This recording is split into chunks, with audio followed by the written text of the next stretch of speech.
Alors les amis, aujourd'hui je vais vous montrer d'une manière un peu détaillée comment est-ce qu'on peut calculer l'impôt professionnel sur les rémunérations en République démocratique du Congo selon notre code des impôts. Parce que beaucoup d'abonnés, beaucoup de gens m'ont demandé comment est-ce qu'on peut faire une présentation qui va essayer un peu d'aborder cette notion d'une manière détaillée. Alors, pour calculer l'IPER, je souhaiterais d'abord vous présenter ce tableau synthétique de calcul.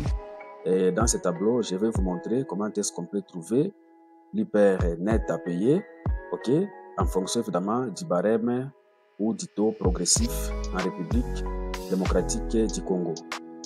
Alors, dans ce tableau, premièrement, pour trouver l'IPER à payer, on doit avoir besoin de ce qu'on appelle la rémunération brute imposable. Une fois que vous avez cette rémunération brute imposable, vous devez maintenant soustraire ce qu'on appelle charge déductible sur salaire.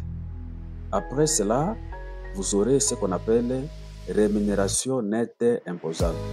Et c'est cette rémunération nette imposable qu'on doit considérer comme base imposable en matière d'IPER. Maintenant, qu'est-ce qu'on va faire?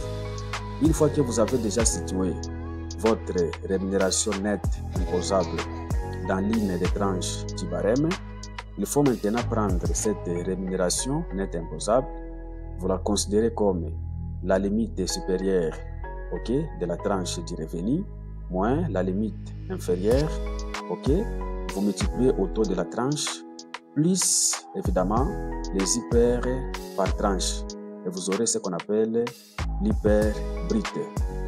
Maintenant, pour trouver l'IPER net, on doit tout simplement déduire ce qu'on appelle les charges familiales, et le taux c'est 2% de l'IPER brut par personne à charge. Et le nombre maximum de personnes à charge, c'est 9 personnes selon notre code des impôts. Et avec ça, vous aurez tout simplement ce qu'on appelle maintenant l'IPER net. C'est ça l'IPER qu'on doit payer auprès de l'administration fiscale. Alors, je vais maintenant détailler chaque élément de ce tableau pour que vous puissiez avoir l'idée de maîtriser tous les éléments, n'est-ce pas, qui font partie de chaque élément du tableau que nous venons de voir. Et premièrement, nous commençons avec la rémunération brute imposable. Quels sont les éléments qu'on peut retrouver comme les éléments faisant partie de la rémunération brute imposable? Premièrement, nous avons les salaires ou traitements, nous avons les différentes commissions, nous avons l'indemnité de vie chère, nous avons les différentes primes, nous avons la participation aux bénéfices, nous avons également les différentes sommes versées à titre de gratification ou de mois complémentaires. Nous avons aussi les sommes versées pour prestations supplémentaires. Nous avons la valeur des avantages en nature. Et là, il faut savoir, il y a certains avantages en nature qui sont exonérés ou immunisés, mais les autres avantages en nature, qu'on peut accorder à un agent, ça fait partie des éléments imposables. Nous avons également l'allocation des congés ou l'indemnité compensatoire des congés.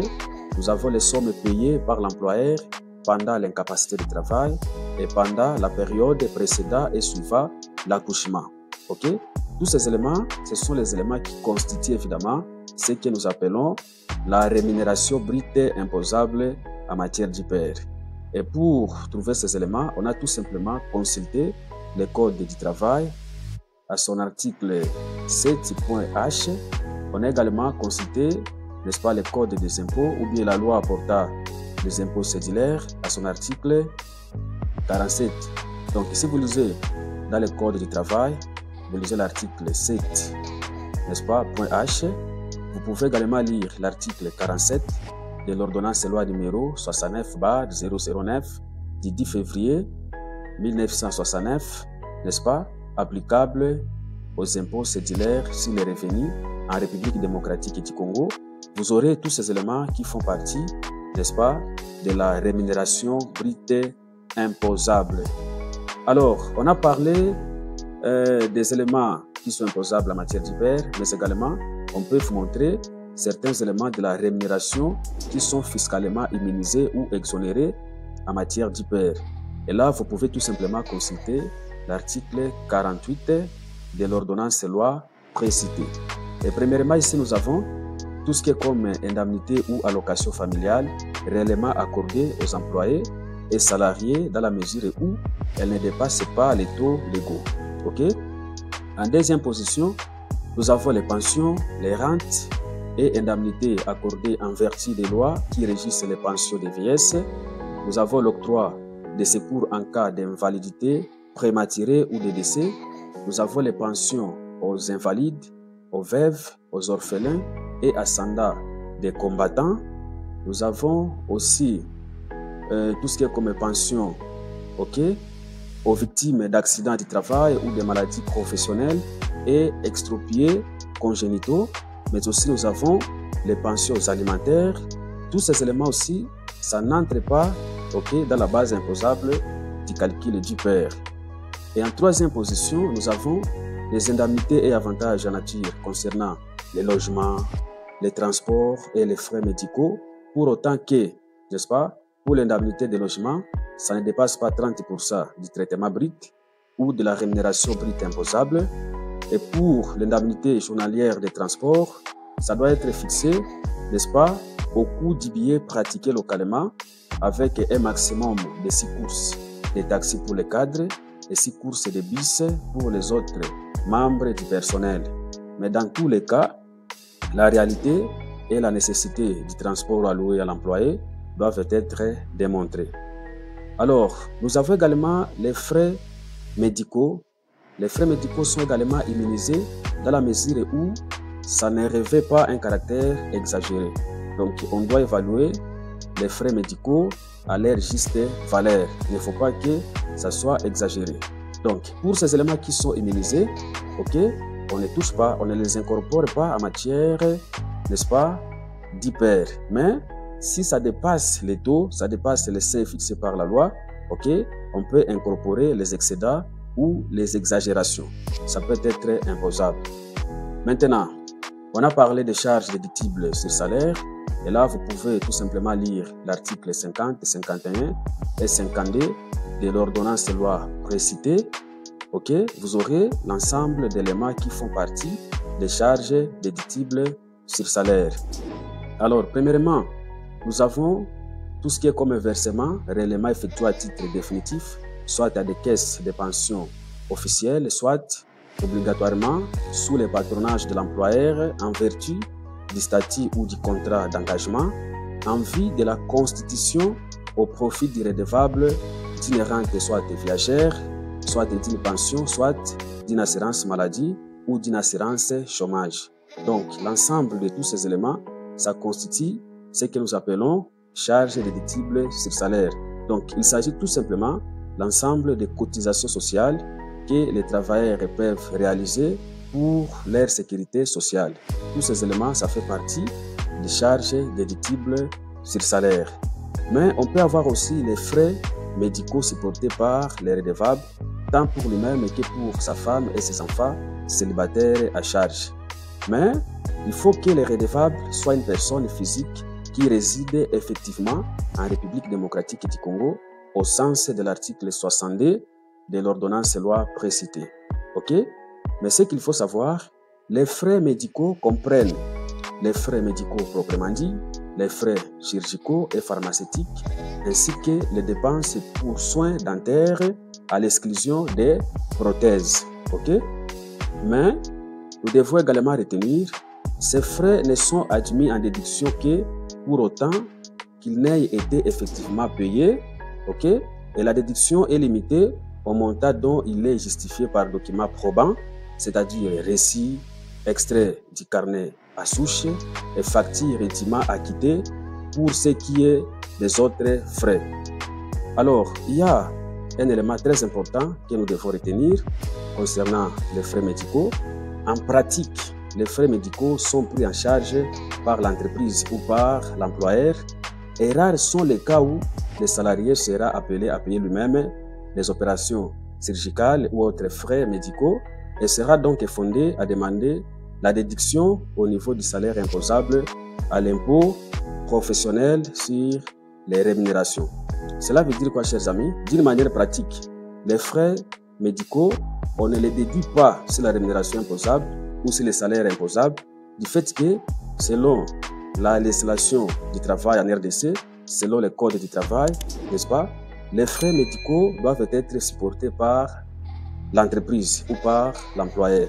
Donc, des cas pour lesquels le travailleur a supporté lui-même les frais de soins médicaux, ce sont des cas rares.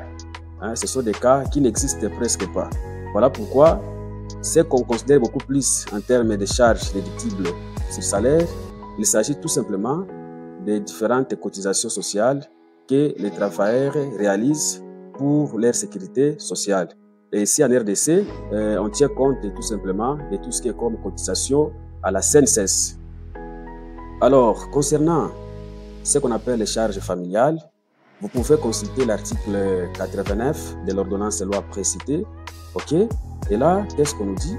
L'impôt établi par application de l'article 84 de l'ordonnance loi précitée doit être réduit d'une quotité de 2% pour chacun des membres de la famille à charge au sens de l'article 90 de l'ordonnance loi précitée avec un maximum de 9 personnes.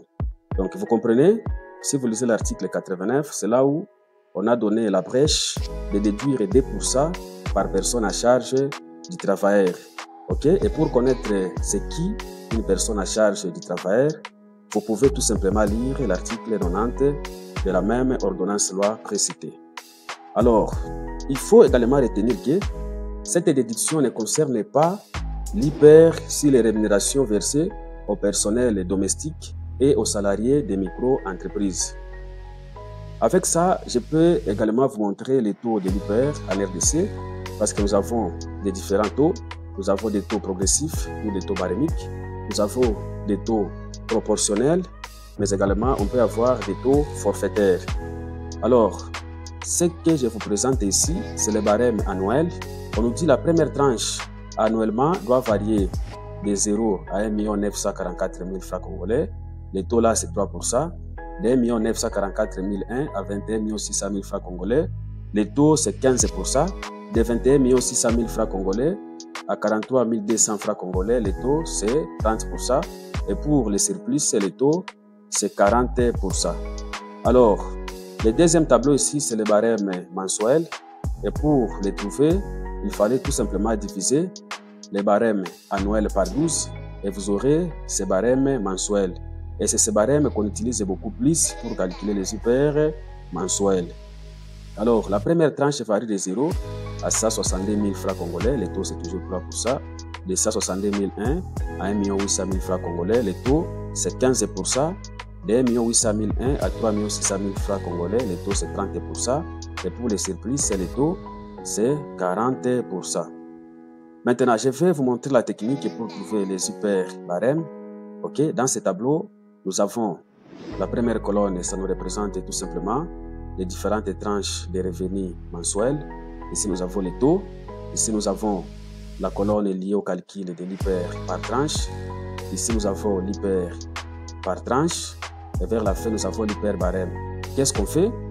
Par exemple, pour trouver l'hyper pour la première tranche, on doit tout simplement prendre la limite supérieure de 162 000 francs congolais, moins la limite inférieure de 0, on multiplie par 3%. C'est ce qu'on a fait à ce niveau. Et cela nous a donné l'hyper pour la première tranche de 4 860 francs congolais.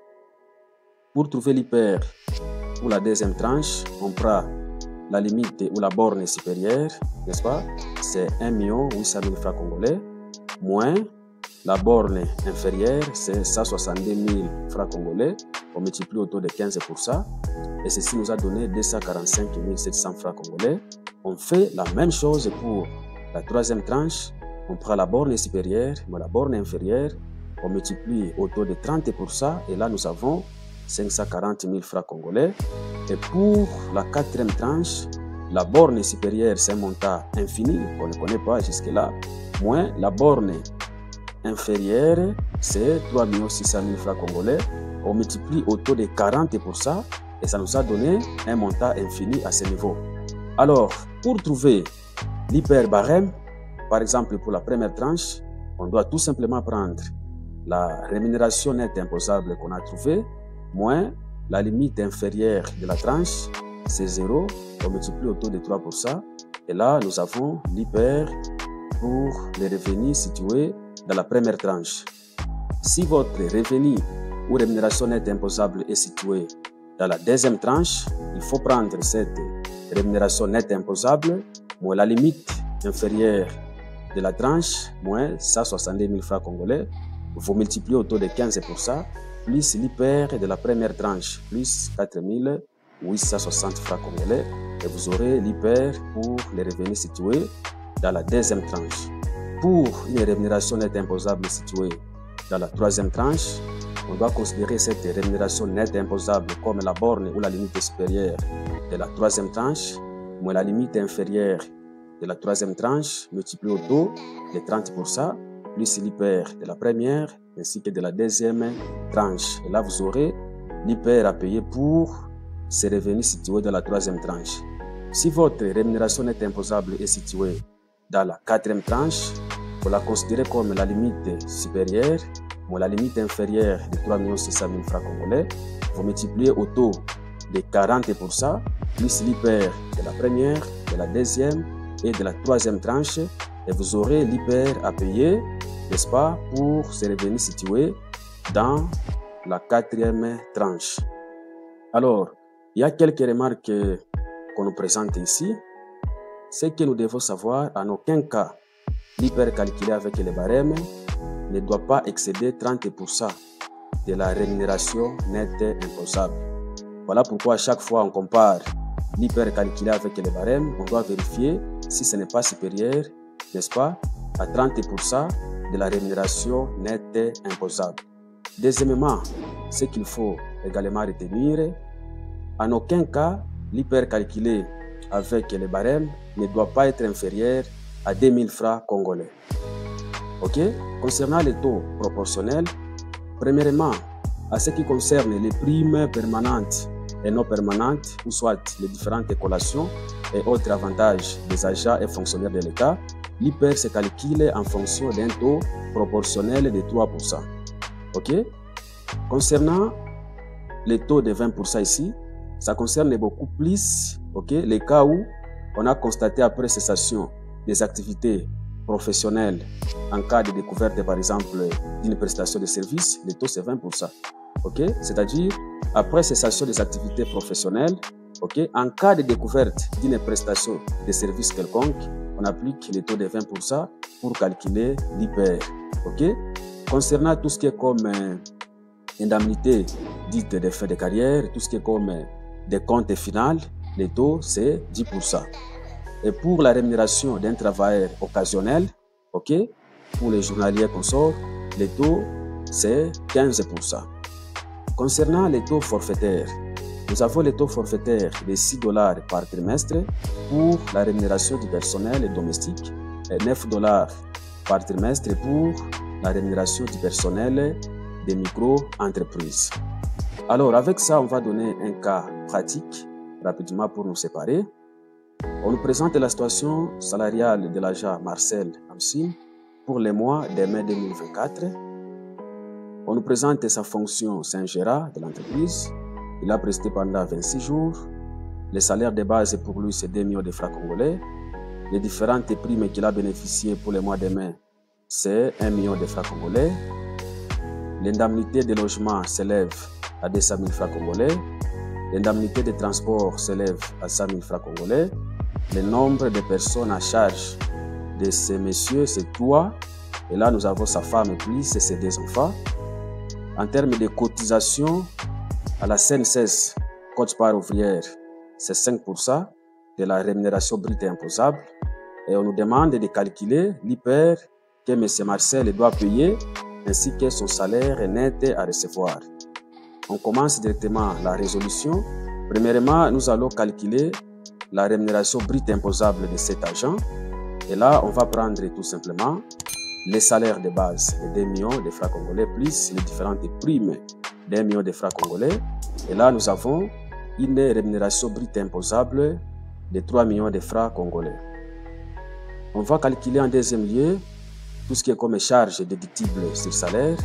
Et à l'occurrence, ici, nous avons tout simplement, n'est-ce pas, la cotisation à la CNSS, quote part ouvrière, et on l'a calculé autour de 5% de la rémunération brute et imposable. Donc ici, on a tiré 5% de 3 millions de francs congolais et nous avons 150 000 francs congolais. Nous allons ensuite calculer la rémunération nette imposable. Et là, il faut tout simplement prendre la rémunération brute imposable de l'agent, moins tout ce qui est comme charge déductible sur salaire. Et nous avons tout simplement la cotisation à la CNSS, quote-part ouvrière de l'agent. Et cela nous a donné une rémunération nette imposable de 2 850 000 francs congolais. Maintenant, on va également calculer son hyper brut et tout a été réalisé dans ce tableau. Qu'est-ce qu'on a fait? Premièrement, nous connaissons déjà les montants de la rémunération nette imposable. On doit vérifier où est-ce qu'on peut situer cette rémunération nette imposable dans les différentes tranches du barème. En vérifiant de la première tranche qui varie de 0 à 162 000 francs, cette rémunération nette imposable n'est pas située à ce niveau. Elle n'est pas également située dans la deuxième tranche, mais ça a été situé dans la troisième tranche. Et qu'est-ce qu'on a dit? Si la rémunération nette imposable est située dans la troisième tranche, il faut prendre cette rémunération nette imposable de 2 850 000 francs congolais, moins la limite inférieure, c'est 1 800 000 francs congolais. On multiplie au taux de 30%, ok, plus l'hyper de la première ainsi que de la deuxième tranche. Et cela nous a donné l'hyper brut de 565 560 francs congolais. Maintenant, ce qui reste, on va maintenant calculer l'hyper net. Et pour trouver l'hyper net, qu'est-ce qu'on va faire? On va tout simplement prendre l'hyper brut aux charges familiales. On sait très bien que le nombre de personnes à charge de ces contribuables ou de ces travailleurs, c'est 3 et le taux par personne, c'est 2%. Voilà pourquoi pour trouver le taux, n'est-ce pas, de charges familiales pour ces 3 personnes, on a fait 3 personnes fois le taux de 2 et ici nous avons 6%, n'est-ce pas, des personnes à charge ou de charges familiales pour le cas de M. Marcel. Donc ici, on va déduire 6% de l'hyper brut de M. Marcel pour trouver l'hyper net. Et les 6% de l'hyper brut ici, ça nous a donné 33 933,6 francs congolais. Alors pour trouver l'hyper net, on a pris tout simplement les 565 560 francs congolais comme hyper brut, moins charge familiale de 33 933,6 francs congolais. Et cela nous a donné 531 626,4 francs congolais, ou soit tout simplement 531 630 francs congolais. C'est ça l'hyper net que M. Marcel doit payer auprès de l'administration fiscale congolaise. Alors, pour terminer, on va maintenant calculer son salaire net, ok, qu'il doit recevoir. Tout a été réalisé dans ce tableau.